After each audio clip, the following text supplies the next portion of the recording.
Did you have something to do with his death? No. We're past that. This is called damage control. Okay? We know that you were involved. You shot him with the .22. I didn't. Yes, you did, right in the top of the head. I didn't. Okay, I've talked to killers before. I've talked straight up. Pay attention to this woman. Her name is Deborah Frazier, and she sounds terrified.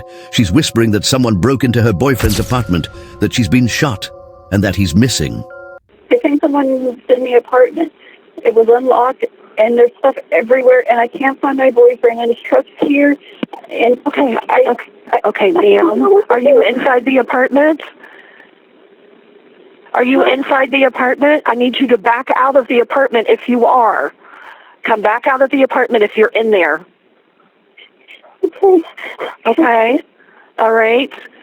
Come on back out of the apartment. Are you in the hallway now? I'm trying to quietly get there. I don't know if someone's still in here. Okay. I'm going to stay on the phone with you, but I need you to back out of that apartment right now. When officers arrived at 3231 Sandhurst Drive, they expected a violent home invasion. Instead, they found a body wrapped in trash bags and duct tape, hidden inside the bedroom. The gun, wiped clean, sat perfectly on the counter. And the woman from that 911 call? She was lying outside, clutching her leg, pretending to be a survivor. I had tried to contact Tom. I texted him. I called him. And I never heard back, which was weird because normally he's pretty good about getting back to me. Okay. And so Johnny and I took a walk at Black Cannon Gorge. Deborah Frazier didn't call to report a crime. She called to cover one up. He'd been dead for nearly a full day before Deborah ever dialed 911, which meant the terrified woman on the phone wasn't describing an attack that just happened. She was describing a story she had created. Okay. And I decided I wanted to go back to the apartment. I was getting more worried about Tom. I hadn't heard back from him. So I got out and I noticed Tom's truck was still in the parking lot. That red one? Yeah. Okay. I think someone... Are you out? Did you...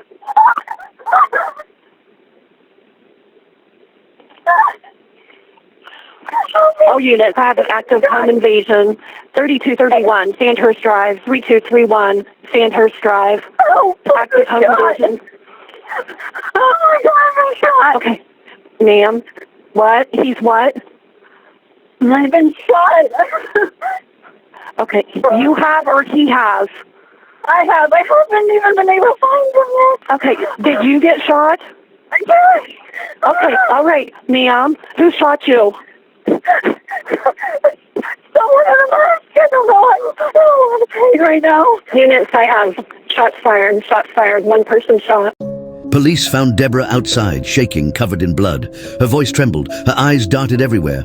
She claimed she'd been attacked by a masked intruder who shot both of them before escaping.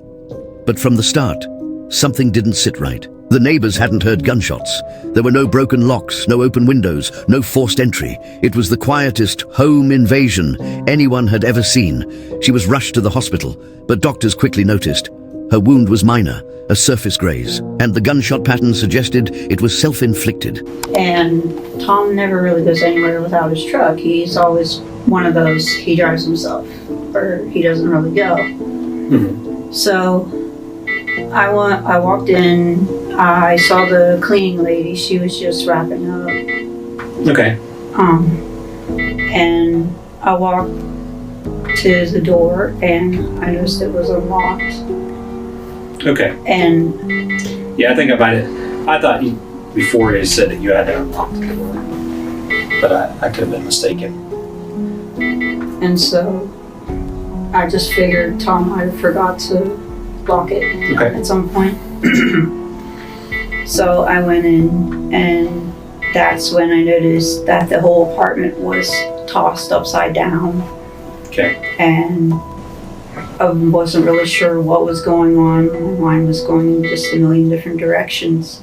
Okay. I saw that the light in the spare bedroom was on. I saw the light in the bedroom was on. And I decided to call 911. Okay. Because I was worried that someone had tried to rob us. or whatever was going on, and I didn't see Tom right away. Okay. And so I was making my way back to the bedroom, but I glanced where Tom's phone normally lays. It wasn't there. I glanced in the spare bedroom where he usually puts all his stuff, like his wallet, his everything. And it wasn't there. And I was thinking maybe he stepped out, maybe he went with family or something. Okay. Does he have family up here? In Cincinnati. Okay. And so I hadn't even made it to the bedroom yet. And there was 2 guys, hoodies, masks, who came out. And at that time, the 911 operator was telling me to back into the hall. But I was so scared. But I kept backing up, and eventually the one assailant pulled out a gun and got close enough to me and fired it off, and they both bolted. Where they went to after they bolted out the door, I don't know where they went to, because at that point I was shot and I was in pain. Where did they come out of? Yeah. The back bedroom. I grabbed a hold of it and I was trying to point it away from me because I didn't want to get shot and I was scared. How did you grab a hold of it? From what I remember, I grabbed it at the bottom and I grabbed it around the whatever you call the long piece. On the night of her 911 call, surveillance footage placed Deborah at a nearby convenience store buying trash bags, duct tape, bleach and cleaning gloves. Hours later, her panicked call came in, rehearsed, controlled and calculated. By the time officers arrived, Thomas had been dead for nearly 20 hours. She'd cleaned the weapon, staged the break-in and even fired a round into her own leg to sell the illusion of survival. But there was one thing she couldn't fake: timing. The medical examiner confirmed Thomas's death had occurred long before she made the call. Her entire story collapsed under its own weight. Confronted with the timeline and her search history, Deborah finally broke. She confessed that during an argument she'd grabbed the gun and fired once. Well, Tom was shot and killed.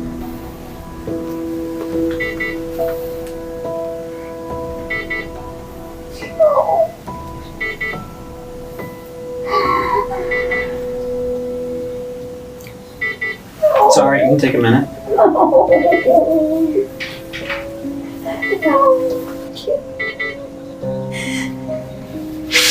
It's all right, look at me. Who do you think killed him? Let me ask you this, and I'm going to ask you to be 100% honest with me. Did you have something to do with his death? No. Okay. So let me explain this to you, Deborah, and I'm going to be as straight as possible. I've probably been a cop now for about 20 years. This isn't the first murder investigation that I've ever handled. It's not going to be the last. When we start our investigation, we look at every angle. We look into every possible situation, possible scenario, and everything that you tell us, we go and follow up with. Okay? Would you have an issue if we looked inside of your phone? Okay. Do you have a password on it? What's your password? And it's alright, I can tell you what it is. It's 6813. We did a search warrant on your phone. Okay. So that means we knew what you searched for and what you did and where you've been. So on the night of Wednesday, something happened. I don't know exactly what happened in that apartment between you and Tom, but I know that you're the one that's responsible for his death. I'm not.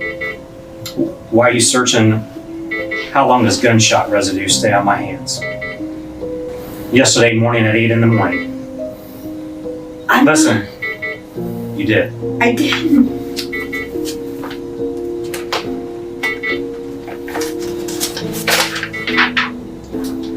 Debbie's search records. How long does GSR stay on skin? Yesterday morning at 8:16 in the morning. Lake County, Florida court records, Muskingum County court records. I'm telling you, we already know the questions or the answers to the questions we're asking you. Here's your chance to get your side of the story out. If there was something going on that caused this, you need to tell us right now. But you have more knowledge than what you're saying. There was no home invasion robbery, okay? There was absolutely none. So you've already locked yourself into the biggest lie. Here's your chance to unwind it and tell the truth. Because you only have one shot at this. And here's your shot to tell us what really happened so that we can look into it. Was there something going on between you and him? I mean, listen, the no stuff is out the window. Like, we already know. We're past that point. This is called damage control. Okay? We know that you were involved. You shot him with the 22. I didn't. Yes, you did, right in the top of the head. I didn't. Okay. Is any of your DNA going to be on that duct tape that wrapped him up? On the plastic bags? I've handled the duct tape, but I didn't wrap. No, I'm talking about the ones that wrapped him up. Listen. We're beyond, I don't know. Right now, another detective is looking into some other stuff right now. So what is an old boy gonna say? What's Johnny Anderson gonna say? Is his story gonna match yours? It should. Because it should? That's not a very good answer. I Come on. didn't do it. Who did it then? I love Tom. You have knowledge of it. I love Tom. If you didn't shoot him, who did? Because you know. I don't know. Why are you searching? Is there GSR? How do I get GSR off my hands? How long does it stay on my skin? Why did you search that? Why did you search it? Tell me, give me a good explanation on why you searched 5 hours before this robbery ever happened when you never shot a gun before. Why are you searching? How long does GSR stay on my skin? You tell me that. And an I don't know answer is not good enough. Listen, Didn't. you know when you call 911 where you record the calls? You're the only person in that apartment. The audio gets enhanced. We can tell if people are running out and struggling. We look at cameras in the neighborhood. There's nothing. Your story is so far bogus. If something happened in that apartment, you need to tell us now. Because, listen, you already know what happened. If you're going to sit here and lie, how do you think that makes you look? That doesn't make you look good at all, honey. Like you're making it sound like you're a bad person. Like if something happened or if somebody else did something and you're trying to cover for them, then now would be the time to say it. Because the only thing you're doing is making yourself look like a monster by not telling the truth. I didn't do it. Who did it then? I don't know. Listen, I don't know. Isn't gonna fly. You know this. You know this. Like, I'm not trying to give you a hard time. I'm not trying to bull you. I'm just telling you, from how I know how these things work, what we found out, what we're gonna find out.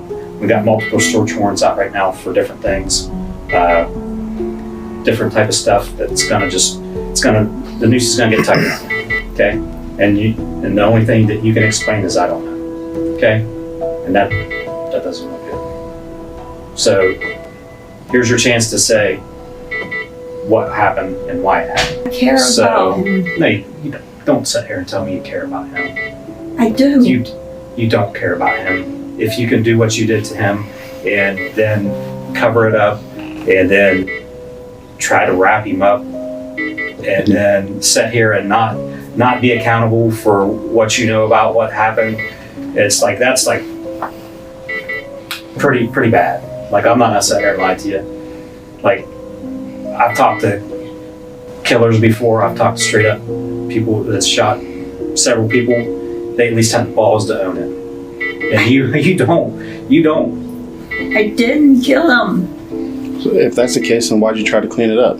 I didn't try to clean anything up. There's hair in the trash bag that you covered his feet up, that you put his feet in. Yeah. Hair. Okay, your hair is inside of this. They went to the autopsy today.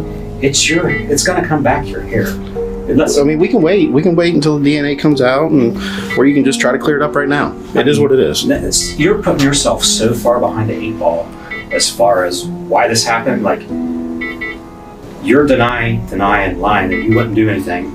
So when it comes to the time you're gonna be like, I need a better story because I am really screwed because they do have the evidence. they weren't with me. And you've painted yourself into this corner right now. That's why I'm telling you, you only have one chance to be 100% honest with us.